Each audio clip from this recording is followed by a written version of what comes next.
श्री शिवाय नमस्तुभ्यम। आज सुनिए शिव महापुराण का अध्याय 22। आज के अध्याय में आप जानेंगे भगवान शंकर द्वारा माता तुलसी और शालिग्राम शिला के महात्म्य का वर्णन है। व्यास जी के पूछने पर सनत कुमार जी ने कहा, महर्षि, रणभूमि में आकाशवाणी को सुनकर जब देवेश्वर शंभु ने श्री हरि को प्रेरित किया, तब वे तुरंत ही अपनी माया से ब्राह्मण का वेश धारण करके शंखचूड़ के पास जा पहुंचे और उन्होंने उससे परम उत्कृष्ट कवच मांग लिया। फिर शंखचूड़ का रूप बनाकर वे तुलसी के घर की ओर चले। वहां पहुंचकर उन्होंने तुलसी के महल के द्वार के निकट नगाड़ा बजाया और जय जयकार से सुंदरी तुलसी को अपने आगमन की सूचना दी।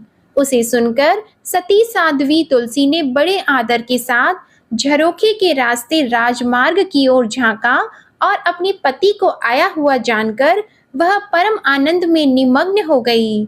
उसने तत्काल ही ब्राह्मणों को धन दान करके उनसे मंगलाचार कराया और फिर अपना श्रृंगार किया।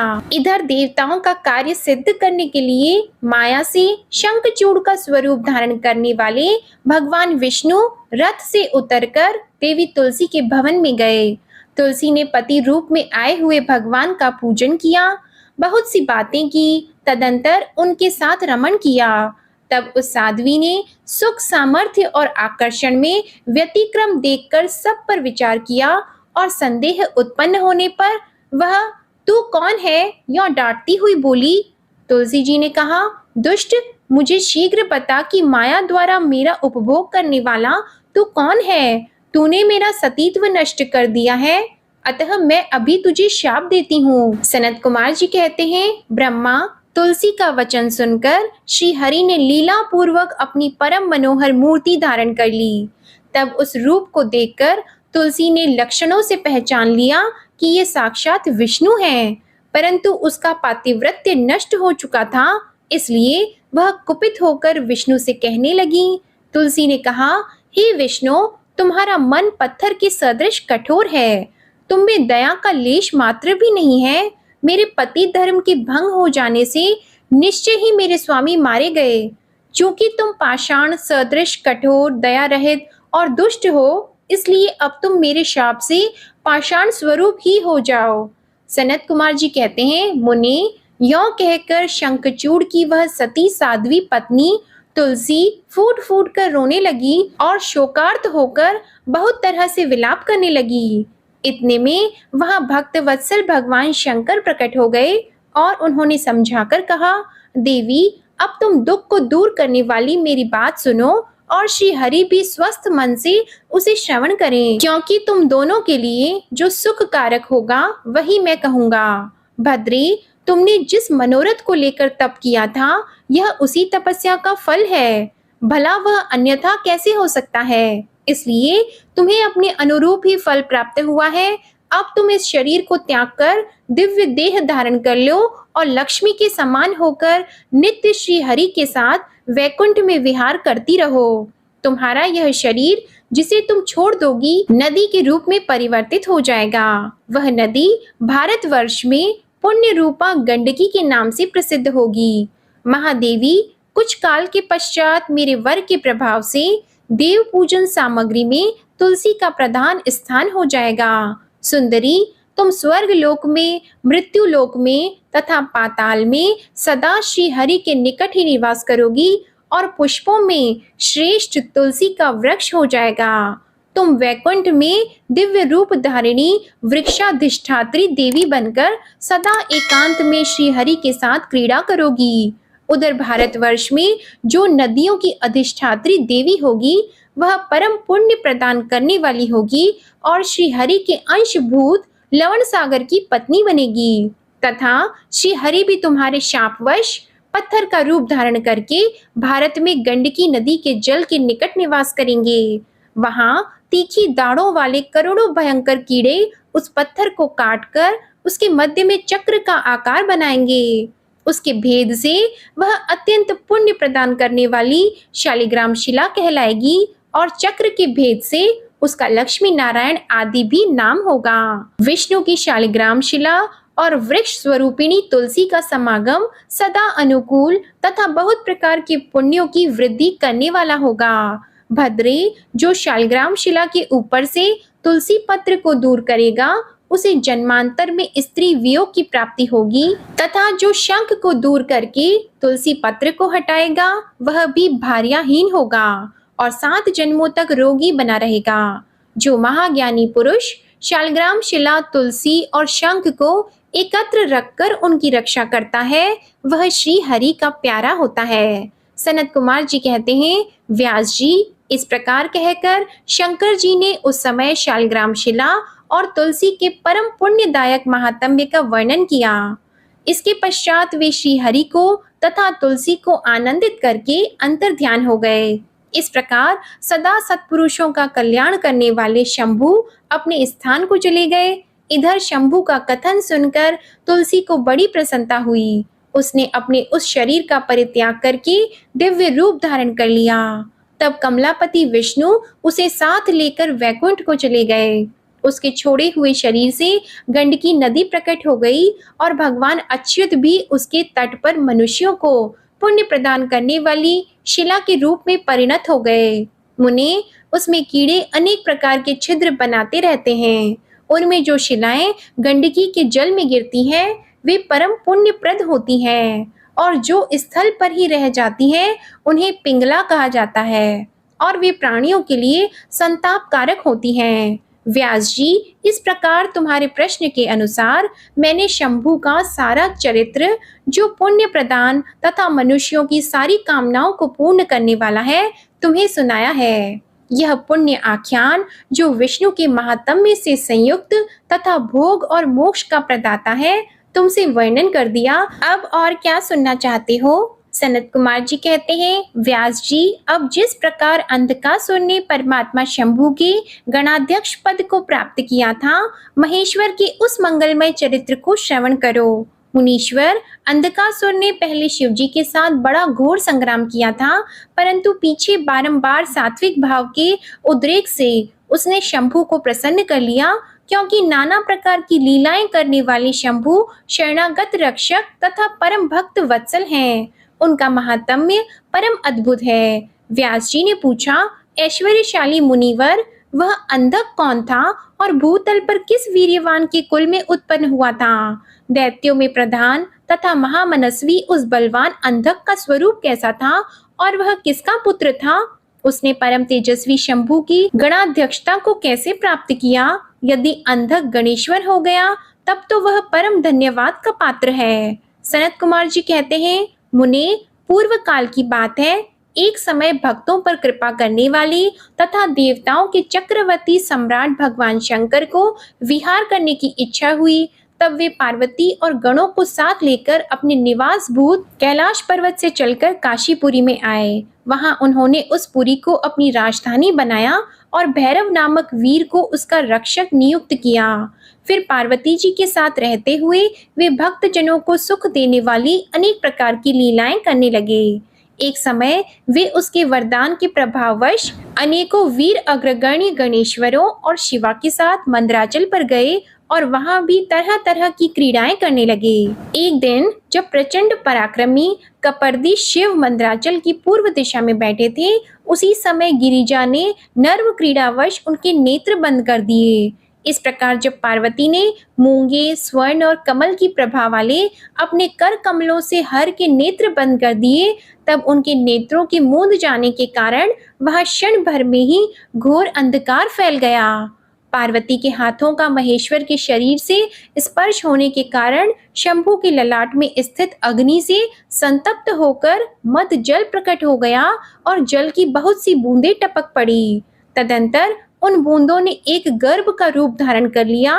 उससे एक ऐसा जीव प्रकट हुआ जिसका मुख विकराल था। वह अत्यंत भयंकर, क्रोधी, कृतघ्न, अंधा, कुरूप, जटाधारी, काले रंग का, मनुष्य से भिन्न, बेडोल और सुंदर बालों वाला था। उसके कंठ से घोर घर घर शब्द निकल रहा था। वह कभी गाता, कभी हंसता और कभी रोने लगता था तथा जबड़ों को चाटते हुए नाच रहा था। उस अद्भुत दृश्य वाले जीव के प्रकट होने पर शिवजी मुस्कुराकर पार्वती जी से बोले।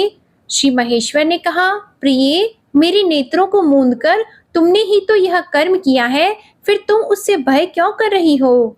शंकर जी के उस वचन को सुनकर गौरी हंस पड़ी और उनके नेत्रों पर से उन्होंने अपना हाथ हटा लिए। फिर तो वहां प्रकाश छा गया, परंतु उस प्राणी का रूप भयंकर ही बना रहा और अंधकार से उत्पन्न होने के कारण उसके नेत्र भी अंधे थे। तब वैसे प्राणी को प्रकट हुआ देखकर गौरी ने महेश्वर से पूछा। गौरी ने कहा, भगवान, मुझे सच सच बताइए कि हम लोगों के सामने प्रकट हुआ यह बेडोल प्राणी कौन है? यह तो अत्यंत भयंकर है। किस निमित्त को लेकर किसने इसकी सृष्टि की है और यह किसका पुत्र है? सनत कुमार जी कहते हैं, महर्षि, जब लीला रचने वाली तथा तीनों लोगों की जननी गौरी ने सृष्टिकर्ता की उस अंधी सृष्टि के विषय में यह प्रश्न किया, तब लीला विहारी भगवान शंकर अपनी प्रिया के उस वचन को सुनकर कुछ मुस्कुराए और इस प्रकार बोले। महेश्वर ने कहा, अद्भुत चरित्र रचने वाली अंबिके, सुनो, जब तुमने नेत्र मूंद लिए थे उसी समय यह अद्भुत एवं प्रचंड पराक्रमी प्राणी मेरे पसीने से प्रकट हुआ। इसका नाम अंधक है। तुम ही इसको उत्पन्न करने वाली हो, अतः सखियों सहित तुम्हें करुणा पूर्वक इसकी गणों से यथा योग्य रक्षा करते रहना चाहिए। आर्य, इस प्रकार बुद्धि पूर्वक विचार करके ही तुम्हें सब कार्य करना चाहिए। सनत कुमार जी कहते हैं, मुनि, अपने स्वामी के ऐसे वचन सुनकर गौरी का हृदय करुणाद्र हो गया। वे अपनी सखियों सहित अंधक की अपने पुत्र की भांति नाना प्रकार के उपायों द्वारा रक्षा करने लगी। तदंतर शिशिर ऋतु आने पर दैत्य हिरण्याक्ष पुत्र की कामना से उसी वन में आया, किंतु उसकी पत्नी ने उसकी ज्येष्ठ बंधु की संतान परंपरा को देखकर उसे संतान अर्थ तपश्चर्या के लिए प्रेरित किया था। वहां वह कश्यप नंदन हिरण्याक्ष वन का आश्रय लेकर पुत्र प्राप्ति के लिए घोर तप करने लगा। उसके मन में महेश्वर के दर्शन की इच्छा थी, अतः वह क्रोध आदि दोषों को अपने काबू में करके ठूंठ की भांति निश्चल होकर समाधिस्थ हो गया। द्विजेंद्र, तब जिसकी ध्वजा में वृष का चिन्ह वर्तमान है तथा जो पिनाक धारण करने वाले हैं, वे महेश उसकी तपस्या से पूर्णतया प्रसन्न होकर उसे वर प्रदान करने के लिए चले और उस स्थान पर पहुंचकर दैत्य प्रवर हिरण्याक्ष से बोले। महेश ने कहा, दैत्यनाथ, अब तू अपनी इंद्रियों का विनाश मत कर। किस लिए तूने इस व्रत का आश्रय लिया है? तू अपना मनोरथ तो प्रकट कर। मैं वरदाता शंकर हूँ, अतः तेरी जो अभिलाषा होगी वह सब मैं तुझे प्रदान करूंगा। सनत कुमार जी कहते हैं, महर्षि, महेश्वर के उस सरस वचन को सुनकर दैत्यराज हिरण्याक्ष परम प्रसन्न हुआ। उसने गिरीश के चरणों में नमस्कार करके अनेक प्रकार से उनकी स्तुति की। फिर वह अंजलि बांधी सिर झुकाकर कहने लगा।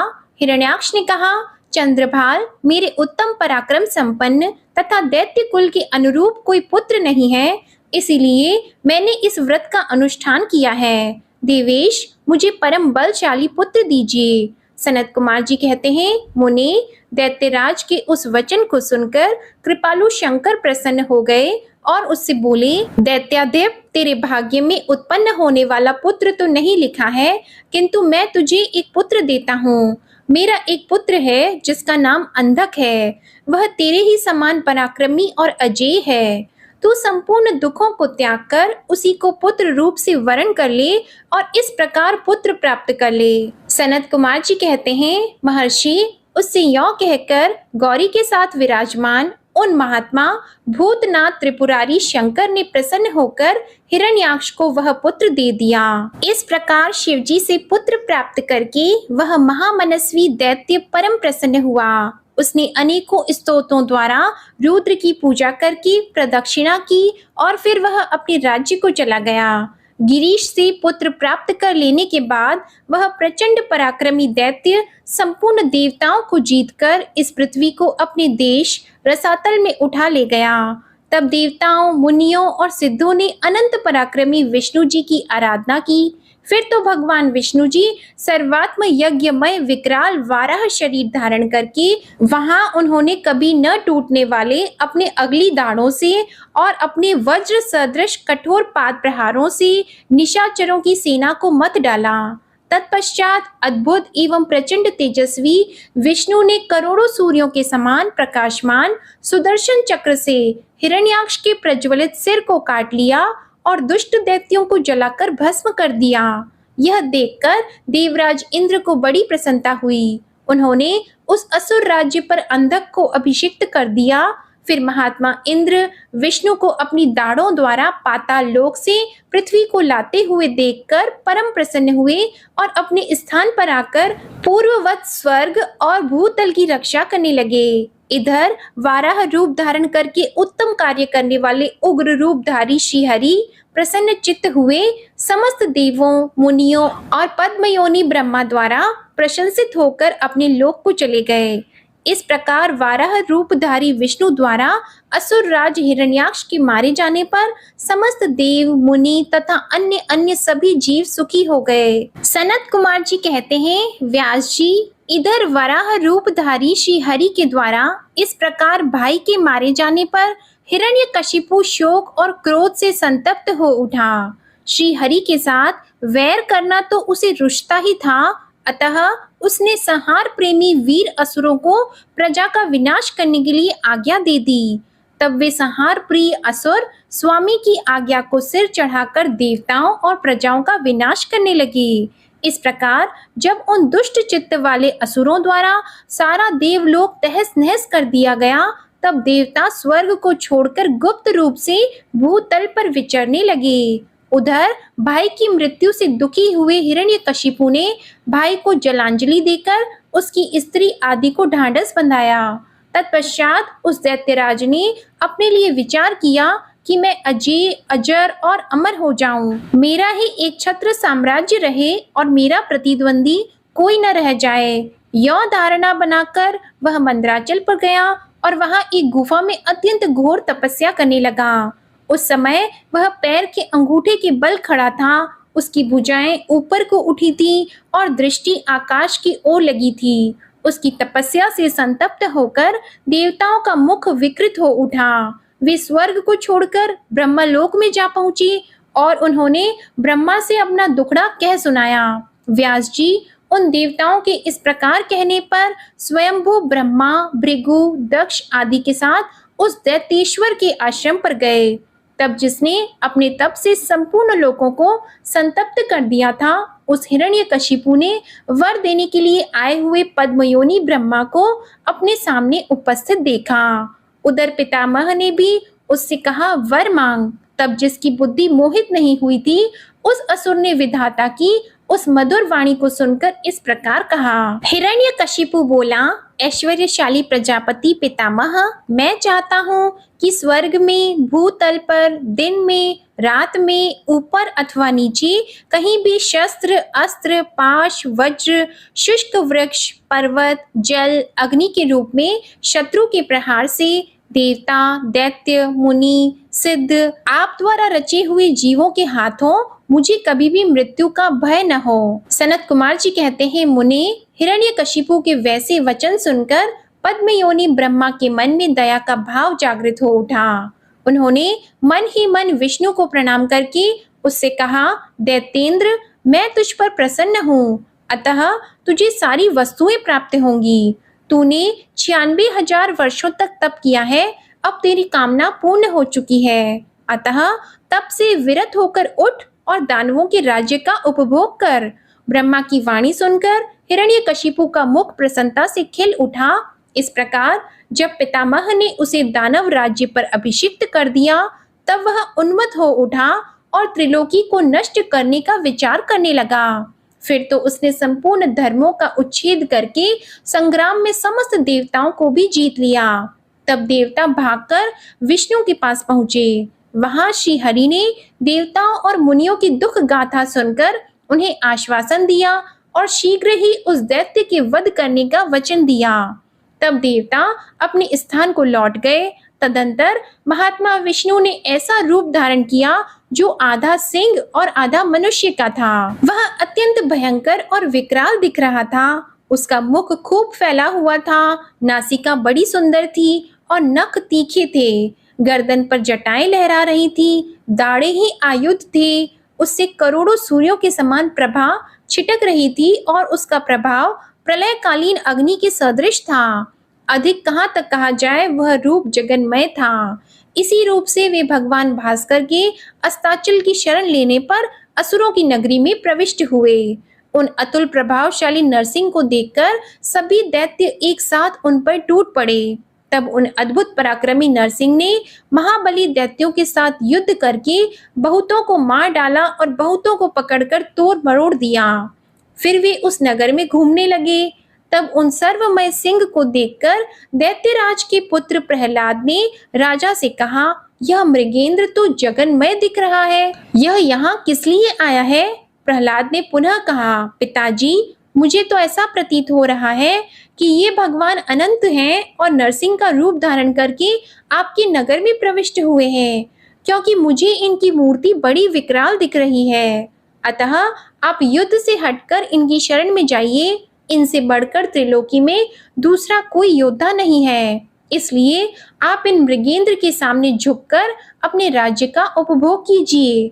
अपने पुत्र की बात को सुनकर उस दुरात्मा ने उससे कहा, बेटा, क्या तू भयभीत हो गया? अपने पुत्र से यों कहकर दैत्यों के अधिपति राजा हिरण्यकशिपु ने महाबली दैत्यों को आज्ञा देते हुए कहा, वीरों, तुम लोग इस बेडोल भ्रिकुटी और नेत्र वाले सिंह को पकड़ लो। तब स्वामी की आज्ञा से उन मृगेंद्र को पकड़ने की इच्छा से वे सभी बड़े बड़े दैत्य रणभूमि में घुसे, परंतु जैसे रूप की अभिलाषा से अग्नि में प्रवेश करने वाले पतंगे जल भून जाते हैं, उसी तरह वे सब के सब क्षण भर में ही जलकर भस्म हो गए। दैत्यों के दग्ध हो जाने पर भी वह दैत्यराज संपूर्ण शस्त्र, अस्त्र, शक्ति, अंकुश, पाश और पावक आदि से उन मृगेंद्र के साथ लोहा लेता ही रहा। इस प्रकार बहुत काल तक भयानक युद्ध हुआ। अंत में उन नरसिंह ने वज्र के समान कठोर अपनी अनेकों भुजाओं से उस दैत्य को पकड़ लिया।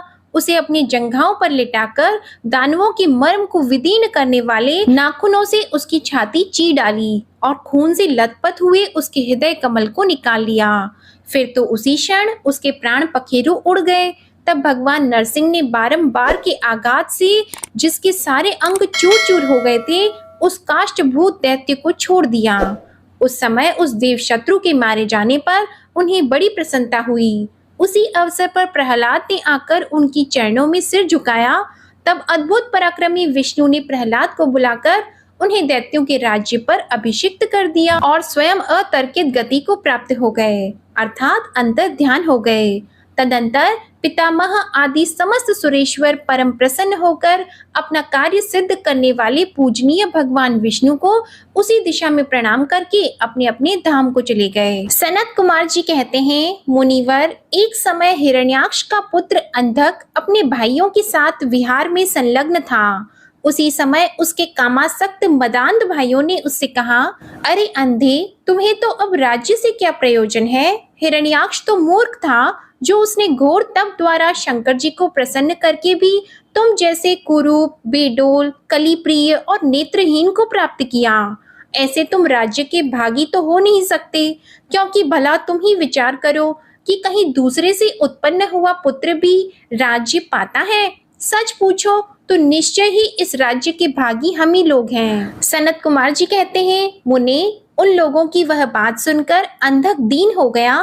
फिर उसने स्वयं ही बुद्धिपूर्वक विचार करके तरह तरह की बातों से उन्हें शांत किया और रात के समय वह निर्जन वन में चला गया। वहां उसने हजारों वर्षों तक घोर तप करके अपने शरीर को सुखा डाला और अंत में उस शरीर को अग्नि में होम देना चाहा। तब ब्रह्मा जी ने उसे वैसा करने से रोककर कहा, दानव, अब तू वर मांग ले। सारे संसार में जिस दुर्लभ वस्तु को प्राप्त करने की तेरी अभिलाषा हो, उसे तू मुझसे ले ले। पद्मयोनि ब्रह्मा के वचन को सुनकर वह दैत्य दीनता एवं नम्रता पूर्वक कहने लगा, भगवन, जिन निष्ठुरों ने मेरा राज्य छीन लिया है, वे सब दैत्य आदि मेरे भृत्य हो जाएं। मुझ अंधे को दिव्य चक्षु प्राप्त हो जाए। इंद्र आदि देवता मुझे कर दिया करें और देवता, दैत्य, गंधर्व, यक्ष, नाग, मनुष्य, दैत्यों के शत्रु नारायण, सर्वमय शंकर तथा अन्य अन्य किन्हीं भी प्राणियों से मेरी मृत्यु न हो। उसके उस अत्यंत दारुण वचन को सुनकर ब्रह्मा जी सशंकित हो उठे और उससे बोले। ब्रह्मा जी ने कहा, दैत्येंद्र, ये सारी बातें तो हो जाएंगी, किंतु तू अपने विनाश का कोई कारण भी तो स्वीकार कर ले, क्योंकि जगत में कोई ऐसा प्राणी न हुआ है और न आगे होगा जो काल के गाल में न गया हो। फिर तुझ जैसे सत्पुरुषों को तो अत्यंत लंबे जीवन का विचार त्याग ही देना चाहिए। ब्रह्मा के इस अनुनय भरे वचन को सुनकर वह दैत्य पुनः बोला। अंधक ने कहा, प्रभु, तीनों कालों में जो उत्तम, मध्यम और नीच नारियां होती हैं, उन्हीं नारियों में कोई रत्नभूता नारी मेरी भी जननी होगी। वह मनुष्य लोक के लिए दुर्लभ तथा शरीर, मन और वचन से भी अगम्य है। उसमें राक्षस भाव के कारण जब मेरी काम भावना उत्पन्न हो जाए तभी मेरा नाश हो। उसकी बात सुनकर स्वयंभू भगवान ब्रह्मा को महान आश्चर्य हुआ। वे शंकर जी के चरण कमलों का स्मरण करने लगे। तब शंभू की आज्ञा पाकर वे उस अंधक से बोले। ब्रह्मा जी ने कहा, दैत्यवर, तू जो कुछ चाहता है तेरे वे सभी सकाम वचन पूर्ण होंगे। दैत्येंद्र, अब तू उठ, अपना अभीष्ट प्राप्त कर और सदा वीरों के साथ युद्ध करता रह। मुनीश, हिरण्याक्ष पुत्र अंधक के शरीर में नसें और हड्डियां ही शेष रह गई थी। वह ब्रह्मा के ऐसे वचन को सुनकर शीघ्र ही भक्ति पूर्वक उन लोकेश्वर के चरणों में लौट गया और इस प्रकार बोला। अंधक ने कहा, विभो, जब मेरे शरीर में नसें और हड्डियां मात्र ही शेष रह गई हैं, तब भला इस देह से शत्रु सेना में प्रवेश करके मैं कैसे युद्ध कर सकूंगा। अतः अब आप अपने पवित्र हाथ से मेरा स्पर्श करके इस शरीर को मांसल बना दीजिए। सनत कुमार जी कहते हैं, महर्षि, अंधक की प्रार्थना सुनकर ब्रह्मा जी ने अपने हाथ से उसके शरीर का स्पर्श किया और फिर वे मुनिगणों तथा सिद्ध समूहों से भली भांति पूजित होकर देवताओं के साथ अपने धाम को चले गए। ब्रह्मा के स्पर्श करते ही उस दैत्यराज का शरीर भरा पूरा हो गया, जिससे उसमें बल का संचार हो आया और नेत्रों के प्राप्त हो जाने से वह सुंदर दिखने लगा। तब उसने प्रसन्नता पूर्वक अपने नगर में प्रवेश किया। उस समय प्रहलाद आदि श्रेष्ठ दानवों ने जब उसे वरदान प्राप्त करके आया हुआ जाना, तब वे सारा राज्य उसे समर्पित करके उसके वशवर्ती भृत्य हो गए। फिर अंधक सेना और भृत्य वर्ग को साथ ले जाने स्वर्ग को जीतने के लिए गया। वहां संग्राम में समस्त देवताओं को पराजित करके उसने वज्रधारी इंद्र को अपना करद बना लिया। उसने यत्र तत्र बहुत सी लड़ाइयां लड़कर नागों, सुपर्णों, श्रेष्ठ राक्षसों, गंधर्वों, यक्षों, मनुष्यों, बड़े बड़े पर्वतों, वृक्षों और सिंह आदि समस्त चौपायों को भी जीत लिया। यहाँ तक कि उसने चराचर त्रिलोकी को अपने वश में कर लिया। तदंतर वह रसातल में, भूतल पर तथा स्वर्ग में जितनी सुंदर रूप वाली नारियां थी, उनमें से हजारों को जो अत्यंत दर्शनीय तथा अपने अनुकूल थी, साथ लेकर विभिन्न पर्वतों पर तथा नदियों के रमणीय तटों पर विहार करने लगा। दैत्यराज अंधक सदा दुष्टों का ही संग करता था। उसकी बुद्धि मद से अंधी हो गई थी, जिससे उस मूढ़ को इसका कुछ भी ज्ञान नहीं रह गया कि परलोक में आत्मा को सुख देने वाला भी कोई कर्म करना चाहिए। इस प्रकार वह महामनस्वी दैत्य उन्मत्त होकर और अपने सारे प्रधान पुत्रों को कुतर्कवाद से पराजित करके दैत्यों सहित संपूर्ण वैदिक धर्मों का विनाश करता हुआ विचरण करने लगा। वह धन के मद से अभिभूत होकर वेद, देवता, ब्राह्मण और गुरु आदि किसी को भी नहीं मानता था।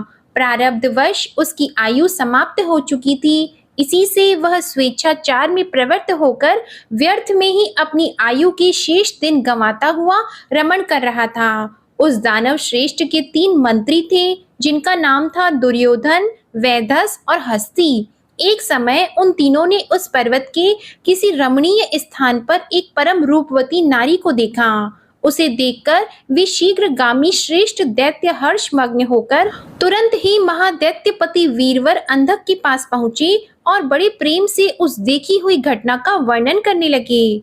मंत्रियों ने कहा, दैत्येंद्र, यहाँ एक गुफा के भीतर हमने एक मुनि को देखा है।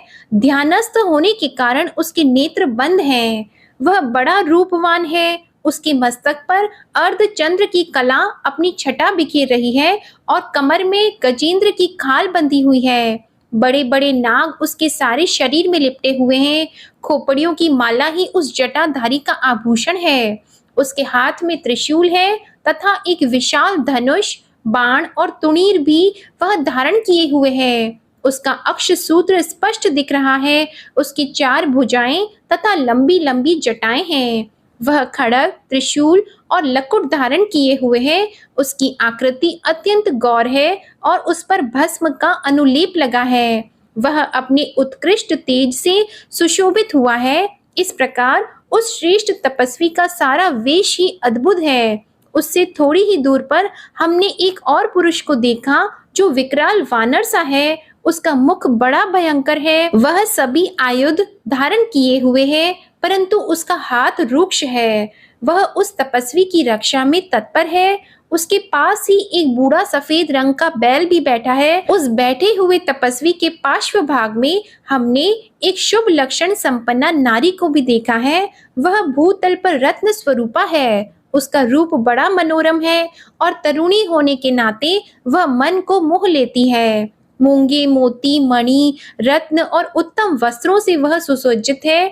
उसके गले में सुंदर मालाएं लटक रही हैं। जिसने उसे एक बार देख लिया उसी का नेत्र धारण करना सफल है। उसे फिर इस लोक में अन्य वस्तुओं के देखने से क्या प्रयोजन। वह दिव्य नारी पुण्य आत्मा मुनिवर महेश की मान्या एवं प्रियतमा भार्या है। सनत कुमार जी कहते हैं, मुनि श्रेष्ठ, मंत्रियों के उन वचन को सुनकर दैत्यराज अंधक कामातुर हो उठा। फिर तो उसने तुरंत ही दुर्योधन आदि को उस मुनि के पास भेजा। मंत्रियों ने वहां पहुंचकर मुनीश्वर को प्रणाम करके उनसे अंधकासुर का संदेश कहा और बदले में शिवजी का उत्तर सुनकर वे लौटकर अंधक से बोले। मंत्रियों ने कहा, राजन, आप तो संपूर्ण दैत्यों के स्वामी हैं, फिर भी उस महान पराक्रमी वीरवर तपस्वी मुनि ने अपनी बुद्धि से त्रिलोकी को तृणा के समान समझकर हंसते हुए आपके लिए ऐसी बात कही है। उस निशाचर का शौर्य और धैर्य अस्थिर है। वह दानव कृपण, सत्वहीन, क्रूर, कृतघ्न और सदा ही पाप कर्म करने वाला है। क्या उसे सूर्यपुत्र यम का भय नहीं है?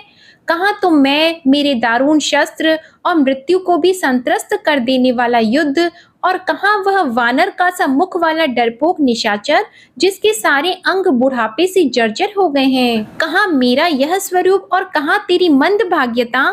तेरी सेना भी तो नहीं के बराबर ही है। फिर भी यदि तुझ में कुछ सामर्थ्य हो तो युद्ध के लिए तैयार हो जा और आकर कुछ अपनी करतूत दिखा। मेरे पास तुझ जैसे पापियों का विनाश करने वाला वज्र सरीखा भयंकर शस्त्र है और तेरा शरीर तो कमल के समान कोमल है। ऐसी दशा में विचार करके तुझे जो रुचिकर प्रतीत हो वह कर। सनत कुमार जी कहते हैं, मुनिवर, मंत्रियों की बात सुनकर माता पार्वती पर मोहित हुआ वह कामांध राक्षस विशाल सेना लेकर चल दिया और वहां पहुंचकर नंदीश्वर से युद्ध करने लगा। बड़ा भयानक युद्ध हुआ। उस समय युद्ध स्थल में चर्बी, मांस और रक्त की कीच मच गई। वहां सिर कटे हुए धड़ नाच रहे थे और कच्चा मांस खाने वाले जानवर चारों ओर व्याप्त हो गए थे, जिससे वह बड़ा भयंकर लग रहा था। थोड़ी ही देर में दैत्य भाग खड़े हुए। तब पिनाकधारी भगवान शंकर दक्ष कन्या सती को भली भांति धीरज बंधाते हुए बोले, प्रिय, मैंने जो पहले अत्यंत भयंकर महान पाशुपत व्रत का अनुष्ठान किया था, उसमें रात दिन तुम्हारे प्रसंगवश जो हमारी सेना का विनाश हुआ है, यह विघ्न सा आ पड़ा है। देवी, मरण धर्मा प्राणियों का जो अमरों पर आक्रमण हुआ है, यह मानो पुण्य का विनाश करने वाला कोई ग्रह प्रकट हो गया है। अतः अब मैं पुनः किसी निर्जन वन में जाकर उस परम अद्भुत दिव्य व्रत की दीक्षा लूंगा और उस कठिन व्रत का अनुष्ठान करूंगा। सुंदरी, तुम्हारा शोक और भय दूर हो जाना चाहिए। सनत कुमार जी कहते हैं, मुने, इतना कहकर उग्र प्रभाशाली महात्मा शंकर धीरे से अपना सिंगा बजाकर एक अत्यंत भयंकर पावन वन में चले गए। वहां 1000 वर्षों के लिए पाशुपत व्रत के अनुष्ठान में तत्पर हो गए। इस व्रत का निभाना देवों और असुरों की शक्ति के बाहर है। इधर शील गुण से संपन्न पतिव्रता देवी पार्वती मंदराचल पर ही रहकर शिवजी के आगमन की प्रतीक्षा करती रहती थी। यद्यपि पुत्र स्थानीय वीरगण उनकी सुरक्षा में तत्पर थे, तथापि उस गुहा के बाहर अकेली रहने के कारण वे सदा भयभीत रहती थीं, जिससे उन्हें बड़ा दुख होता था। इसी बीच वरदान के प्रभाव से उन्मत्त हुआ वह दैत्य अंधक, जिसका धैर्य कामदेव के बाणों से छिन्न भिन्न हो गया था, अपने मुख्य योद्धाओं को साथ लेकर पुनः उस गुफा पर चढ़ आया। वहां सैनिकों सहित उसने वीरक गण के साथ अत्यंत अद्भुत युद्ध किया। उस समय सभी वीरों ने अन्न, जल और नींद का परित्याग कर दिया था। इस प्रकार वह युद्ध लगातार 505 दिन तक चलता रहा। अंत में दैत्यों की भुजाओं से छूटे हुए आयुधों के प्रहार से नंदीश्वर का शरीर घायल हो गया, जिससे वे गुहा द्वार पर ही गिर पड़े और मूर्छित हो गए। उनके गिरने से गुहा का सारा दरवाजा ही ढक गया, जिससे उसका खोला जाना असंभव था। फिर दैत्यों ने 2 ही घड़ी में सारे वीरगण को अपने अस्त्र समूहों से आच्छादित कर दिया। तब पार्वती ने भगवान विष्णु और ब्रह्मा जी का स्मरण किया। स्मरण करते ही ब्राह्मी, नारायणी, ऐन्द्री, वैश्वानरी, याम्या, नैऋति, वारुणी, वायवी, कौबेरी, यक्षेश्वरी, गारुड़ी आदि देवियों के रूप में समस्त देवता, यक्ष, सिद्ध, गुह्यक आदि शास्त्र अस्त्रों से सुसज्जित होकर अपने अपने वाहनों पर सवार होकर पार्वती जी के पास आ पहुंचे और राक्षसों के साथ भिड़ गए। कुछ समय बाद भगवान शिव भी आ गए। फिर तो घोर युद्ध हुआ। तदंतर शुक्राचार्य को संजीवनी विद्या के द्वारा दैत्यों को जीवित करते देखकर भूतनाथ शिवजी उनको निगल गए। इससे दैत्य ढीले पड़ गए। व्यास जी अंधक महान पराक्रमी वीर और त्रिपुरहंता शिवजी के समान बुद्धिमान था। सैकड़ों वरदान मिलने के कारण वह उन्माद के वशीभूत हो रहा था। यद्यपि बहुसंख्यक शास्त्र अस्त्रों की चोट से उसका शरीर जर्जर हो गया था, फिर भी शिवजी पर विजय पाने के लिए उसने दूसरी माया रची। जब प्रलयकालीन अग्नि के समान शरीर धारण करने वाले भूतनाथ त्रिपुरारी शंकर ने अपने त्रिशूल से उसे बुरी तरह छेद डाला, तब भूतल पर गिरे हुए उसके रक्त कणों से युद्ध के युद्ध अंधक प्रकट हो गए। उनसे सारी रणभूमि व्याप्त हो गई। वे विकृत मुख वाले भयंकर राक्षस अंधक के सदृश ही पराक्रमी थे।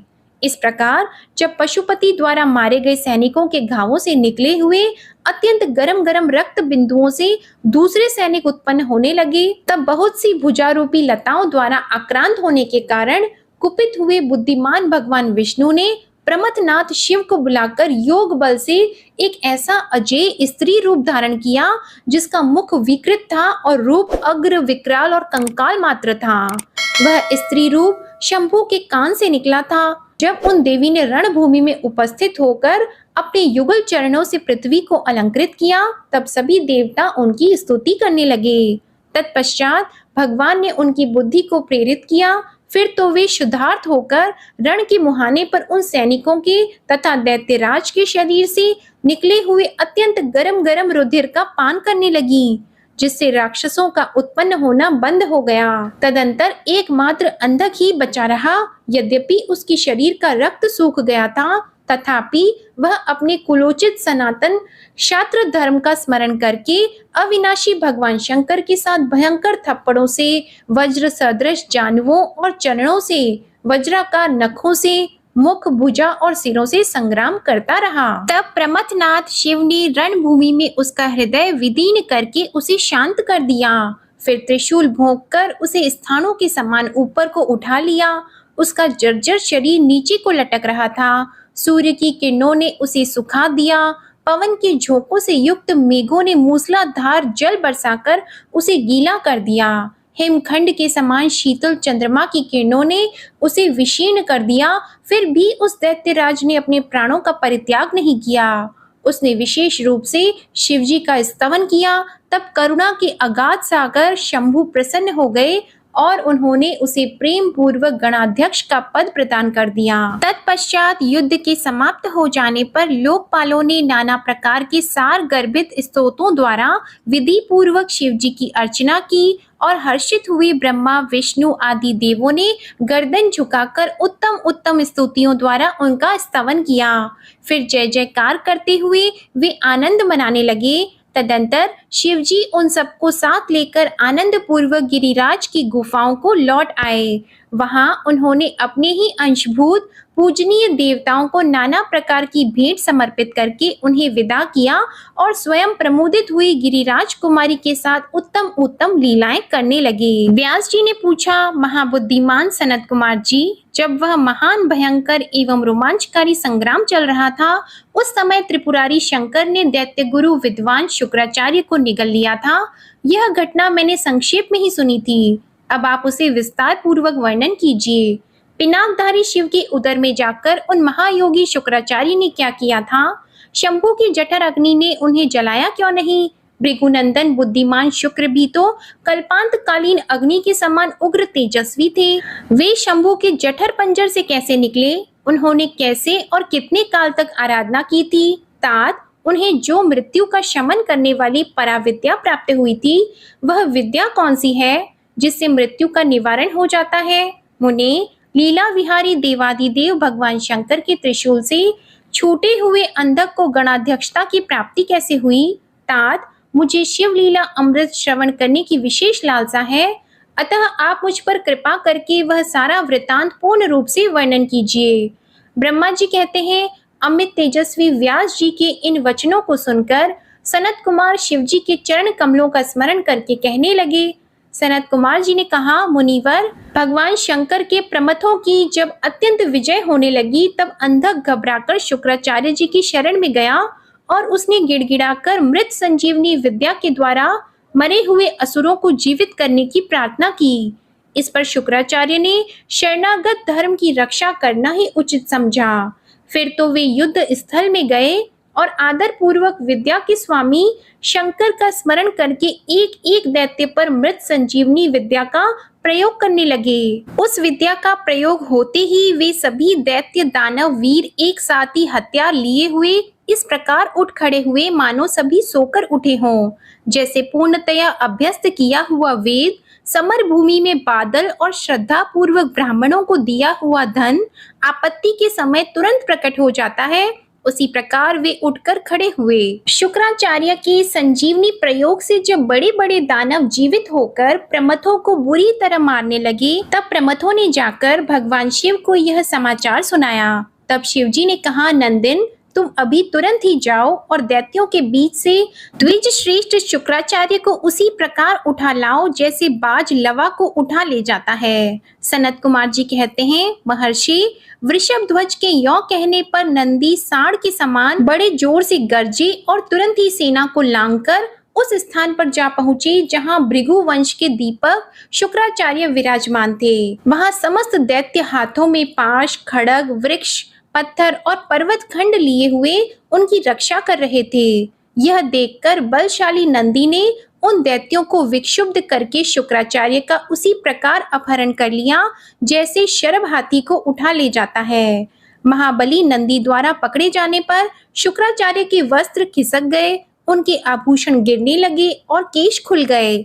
तब देव शत्रु दानव उन्हें छुड़ाने के लिए सिंहनाद करते हुए नंदी के पीछे दौड़े और जैसे मेघ जल की वर्षा करते हैं, उसी प्रकार नंदीश्वर के ऊपर वज्र, त्रिशूल, तलवार, फरसा, बनेटी और गोफन आदि अस्त्रों की उग्र वृष्टि करने लगे। तब उस देवासुर संग्राम के विकराल रूप धारण करने पर गणाधिराज नंदी ने अपने मुख की आग से सैकड़ों शस्त्रों को भस्म कर दिया और उन भृगुनंदन को दबोचकर शत्रु दल को व्यथित करते हुए वे शिवजी के समीप आ पहुंचे और शीघ्र ही उन्हें निवेदित करते हुए बोले, भगवान, ये शुक्राचार्य उपस्थित हैं। तब भूतनाथ देवाधिदेव शंकर ने पवित्र पुरुष द्वारा प्रदान किए हुए उपहार की भांति शुक्राचार्य को पकड़ लिया और बिना कुछ कहे उन्हें फल की तरह मुख में डाल लिया। उस समय समस्त असुर उच्च स्वर से हाहाकार करने लगे। व्यास जी, जब गिरिजेश्वर ने शुक्राचार्य को निगल लिया तब दैत्यों की विजय की आशा जाती रही। उस समय उनकी दशा सत्य के बिना धर्म समुदाय की भांति सोचनीय हो गई। दैत्यों का सारा उत्साह जाता रहा। तब अंधक ने महान दुख प्रकट करते हुए अपने शूर वीरों को बहुत उत्साहित किया और कहा, वीरों, जो रणांगण छोड़कर भाग जाते हैं उनकी ख्याति अपयश रूपी कालिमा से मलिन हो जाती है और उन्हें इस लोक में तथा परलोक में कहीं भी सुख नहीं मिलता। यदि पुनर्जन्म रूपी मल का अपहरण करने वाले धरा तीर्थ रण तीर्थ में अवगाहन कर लिया जाए तो अन्य तीर्थों में स्नान, दान और तप की क्या आवश्यकता है? अर्थात इनका फल रणभूमि में प्राण त्याग करने से ही प्राप्त हो जाता है। दैत्यराज के इस वचन को पूर्ण रूप से धारण करके वे दैत्य तथा दानव रणभेरी बजाकर रणभूमि में प्रमथ गणों पर टूट पड़े और उन्हें मतने लगे। इस प्रकार अत्यंत घमासान युद्ध हुआ। इसी बीच विनायक, स्कंद, नंदी, सोमनंदी, वीर नेगमे और महाबली वैशाख आदि उग्र गणों ने त्रिशूल शक्ति और बाण समूहों की धारावाहिक वर्षा करके अंधक को अंधा बना दिया। फिर तो प्रमथों तथा असुरों की सेनाओं में महान कोलाहल मच गया। उस घोर शब्द को सुनकर शंभु के उदर में स्थित शुक्राचार्य आश्रय रहित वायु की भांति निकलने का मार्ग ढूंढते हुए चक्कर काटने लगे। उस समय उन्हें रुद्र के उदर में पाताल सहित सातों लोक, ब्रह्मा, नारायण, इंद्र, आदित्य और अप्सराओं की विचित्र भुवन तथा वह प्रमथासुर संग्राम भी दिख पड़ा। इस प्रकार वे 100 वर्षों तक शिवजी की कुक्षी में चारों ओर भ्रमण करते रहे, परंतु उन्हें उसी प्रकार कोई छिद्र दिख नहीं पड़ा जैसे दुष्ट की दृष्टि सदाचारी के छिद्र को नहीं देख पाती। तब भृगुनंदन ने शैव योग का आश्रय लेकर एक मंत्र का जाप किया। उस मंत्र के प्रभाव से वे शंभु के जठर पंजर से शुक्र रूप में लिंग मार्ग से बाहर निकले। तब उन्होंने शिवजी को प्रणाम किया। गौरी ने उन्हें पुत्र रूप में स्वीकार कर लिया और विघ्न रहित बना दिया। महेश्वर ने कहा, भृगुनंदन, चूंकि तुम मेरे मार्ग से शुक्र की तरह निकले हो, इसलिए अब तुम शुक्र कहलाओगे। जाओ, अब तुम मेरे पुत्र हो गए। सनत कुमार जी कहते हैं, मुनिवर, देवेश्वर शंकर के यो कहने पर सूर्य के सदृश कांतिमान शुक्र ने पुनः शिवजी को प्रणाम किया और वे हाथ जोड़कर स्तुति करने लगे। शुक्र ने कहा, भगवान, आपके पैर, सिर, नेत्र, हाथ, भुजाएं अनंत हैं। आपकी मूर्तियों की भी गणना नहीं हो सकती। ऐसी दशा में मैं आप स्तुत्य की सिर झुकाकर किस प्रकार स्तुति करूं? आपकी 8 मूर्तियां बताई जाती हैं और आप अनंत मूर्ति भी हैं। आप संपूर्ण सुरों और असुरों की कामना पूर्ण करने वाले हैं तथा अनिष्ट दृष्टि से देखने पर आप संहार भी कर डालते हैं। ऐसे स्तवन के योग्य आपकी मैं किस प्रकार स्तुति करूं? सनत कुमार जी कहते हैं, मुने, इस प्रकार शुक्र ने शिवजी की स्तुति करके उन्हें नमस्कार किया और उनकी आज्ञा से वे पुनः दानवों की सेना में प्रविष्ट हुए। ठीक उसी तरह जैसे चंद्रमा मेघों की घटा में प्रवेश करते हैं। व्यास जी, इस प्रकार रणभूमि में शंकर ने जिस तरह शुक्र को निगल लिया था वह वृतांत तो मैंने तुम्हें सुना दिया है। ओम नमः शिवाय। आज की कथा समाप्त हुई। इसके आगे का वृतांत आप अगले अध्याय में सुनिएगा। आज की कथा पसंद आई हो तो वीडियो को लाइक कीजिएगा, शेयर कीजिएगा, कमेंट में भोलेनाथ जी की जय लिखिएगा और चैनल को जरूर सब्सक्राइब कीजिएगा। इसी के साथ आज आप हमारे चैनल पर सावन मास महात्म्य की कथा और सावन सोमवार व्रत की कथा भी जरूर सुनिएगा।